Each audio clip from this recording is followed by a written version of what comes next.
জামালপুরে জেলা জজ আদালতের আইনজীবী সহকারী এস.এম. আতাউর রহমানের বিরুদ্ধে মিথ্যা মামলা দিয়ে হয়রানির অভিযোগ উঠেছে। রবিবার দুপুরে স্থানীয় সাংবাদিকদের উপস্থিতিতে এক সংবাদ সম্মেলনে এই অভিযোগ করেন ভুক্তভোগী পরিবার। লিখিত বক্তব্যে মোহাম্মদ আতিকুর রহমান সোহাগ জানান, পিতার মৃত্যুর পর তিনি ও তার ভাই পৈতৃক জমিতে বসবাস করছেন। সেখানে অন্য কোনো ওয়ারিশ নেই, কিন্তু চাচা আতাউর রহমান সেখানে জোর করে রাস্তা নির্মাণের চেষ্টা করেন। ব্যর্থ হয়ে একের পর এক মিথ্যা মামলা দিয়ে তাদের হয়রানি করেন।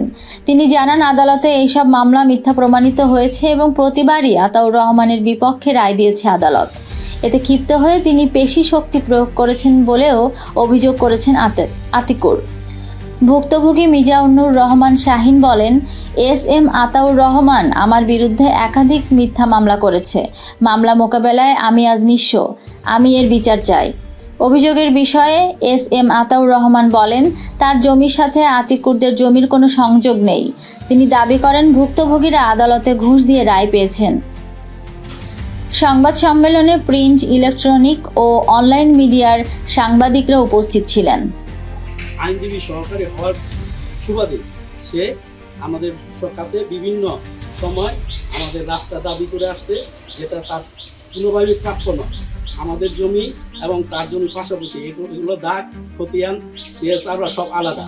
তারপরেও সে আমাদের এখানে অবৈধভাবে সে রাস্তা নির্মাণের জন্য আমাদেরকে বিভিন্নভাবে প্রভাবশালী মহলের সহযোগিতায় সে আমাদেরকে হুমকি দিয়ে আসছে, আমাদেরকে দুনিয়া থেকে উৎখাত করে দিবে, আমাদেরকে মামলা মোকদ্দমা করে ধ্বংস করে দেবে। আমার দাবি, প্রশাসন যেন আমার এই বিষয়টি সুবিবেচনা করে আমার এই ন্যায় বিচার পাওয়া যায়, আমি এটাই দাবি করছি। সে আমাকে প্রথমেই 1 নম্বর আসামি করে বহু ভয়ভীতি দেখায় এবং বলে যে কোথায় গেলে আমি আজকে ধরা খাবো, কালকে ধরা খাবো, জেলে যাবো। এইভাবে সে আমাকে শরীরটা দুর্বল করতে করতে আমি শেষ হয়ে গেছি। আমি তাদের বিচার চাই। আমি আপনাদের কাছে এই আতাউর রহমান বিচার চাই। আমি